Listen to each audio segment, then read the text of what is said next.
Here he is on MSNBC, the guy that voted to fund or allow the funding of drag queens at the Pentagon. He's a real fighter, trying to get a job, and he will, on one of these networks. But why would you not give him a job if you're on MSNBC and CNN? You want him to do maximum damage before you hire him, right? They're holding a carrot in front of his face.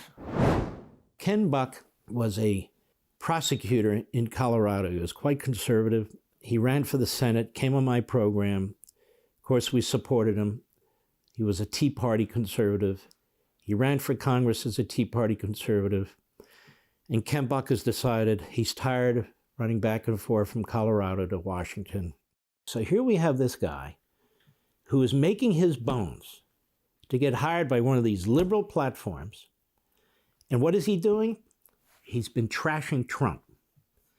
He goes on CNN as really the only House Republican, or certainly among very few, and he's saying there's not enough information to even have an impeachment inquiry. So they keep inviting him back over and over and over again to come on these shows. So here he is on with Jen Psaki, the serial liar for Joe Biden. Would you even go on that show? Of course not. It'd be humiliating. He's on that show. And what does he do on this show? Go. I want to ask you about Donald Trump, because he was in a Manhattan courtroom today for his New York fraud trial. You previously said you would not support a convicted felon for the White House, something we coined the Ken Buck rule here. I don't know if you like that or not, but... See that? Sick. He's happy as a duck. Look at this. He's smiling cheek to cheek. The Ken Buck rule. This is the dirty truth, what's going on. I've been telling you this from the beginning. This D.C. judge, Chutkan, she jumps the line to bring her case in before the guy in New York and before the judge in Florida. She was third in line on the criminal docket. She jumps to be the first in line. She calls the judge in New York. He agrees, you go first. She doesn't apparently call the judge in Florida. She just moves up the trial date 2 months before the judge in Florida had the trial date. This is pernicious. She gives Trump's lawyers 5 months to prepare for a massive case based on documents and other things.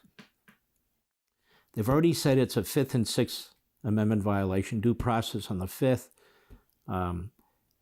ineffective representation of counsel on the Sixth because they have so much to do. And she says, you do it. You'll be able to do it.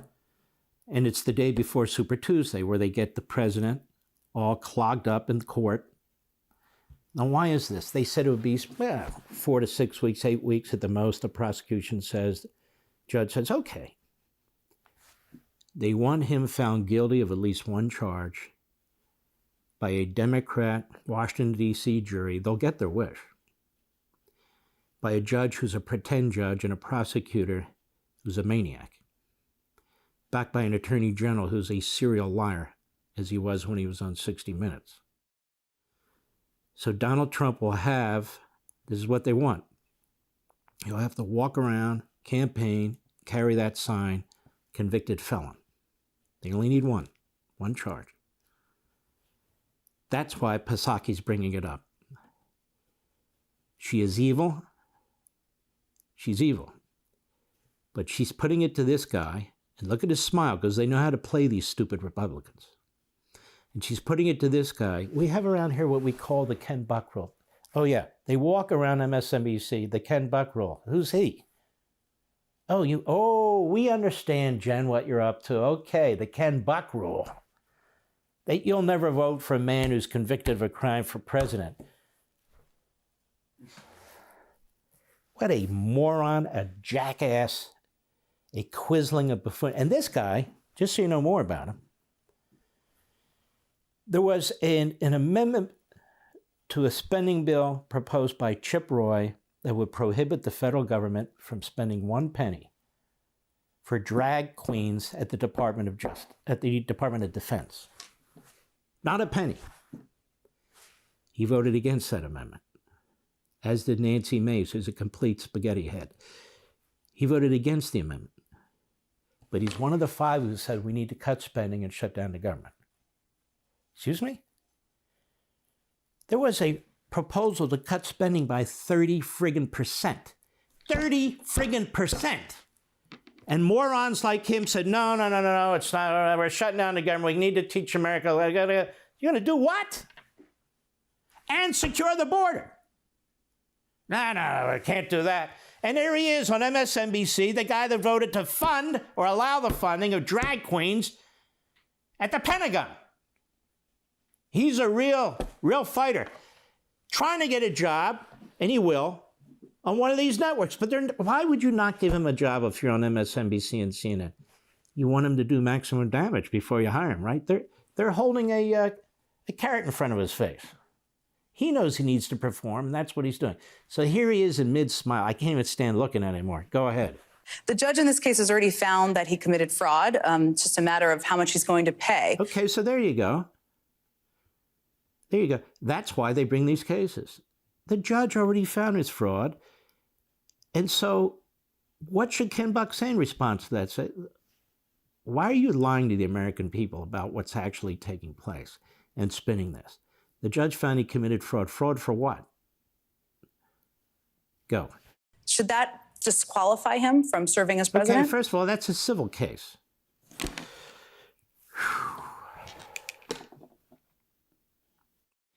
Sometimes this crap is so frustrating, it's not even funny.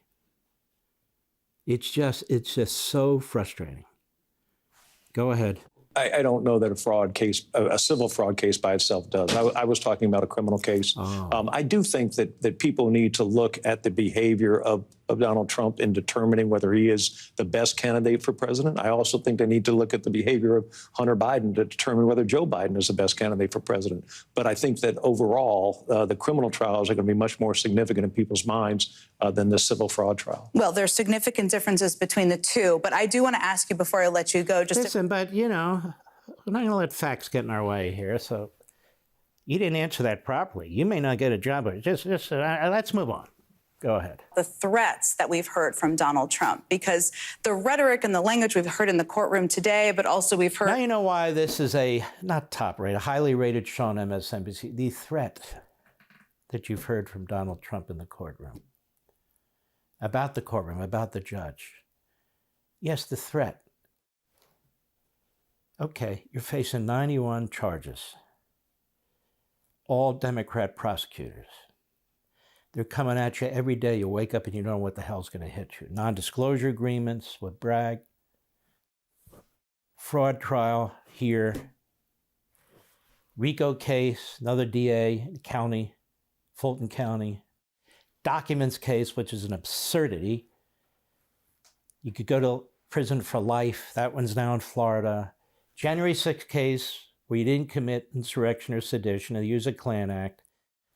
Donald Trump, his criticisms of the courts and the judges and the witnesses and the process, shouldn't he be hammered for that? Can you believe he's threatening people? That he's lashing out on Truth Social? I mean, goodness gracious. Go ahead. From him out on the campaign trail, we know that it's dangerous. The threats are increasing. What do you say to that? I was a prosecutor for 25 years, Jen. I take the threats very seriously. And I think that if you're innocent, you act like you're innocent.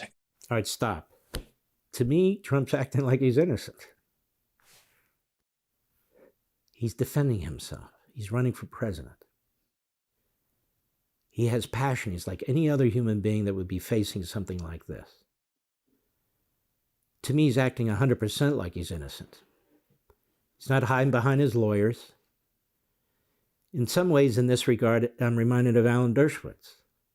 When Dershowitz is charged, I don't mean criminally, but charged with doing this, that, or the other, whether it's with a girl at Epstein's place or whatever, he fights like hell and he fights back. I do too.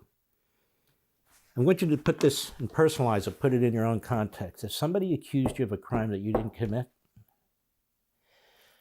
or they accuse you of rape that you didn't commit, or they accuse you of espionage that you didn't commit, or they accuse you through the back door of insurrection and sedition without bringing the charges directly using a Ku Klux Klan Act, you're going broke having to pay your lawyers? It's interfering not only with your business, which they're trying to destroy and take from you, it's interfering with your run for president of the United States, and the people who are bringing it are all elected Democrats but one who works for an elected Democrat. What would you do? I'm innocent, so I'm not speaking. I'm not going to say a word. No. Look at the sentencing potential here. You'd serve 25 life terms. No, I'm innocent. Honey, I'm innocent. I can't talk about the rape battle. I'm sorry, honey. No. Kids, I'm sorry. You're going to lose everything. I can't. You'd fight like hell. Doesn't this guy come off as creepy to you? He's coming off as creepy to me. Want to see more Mark Levin? Go to levintv.com and subscribe now.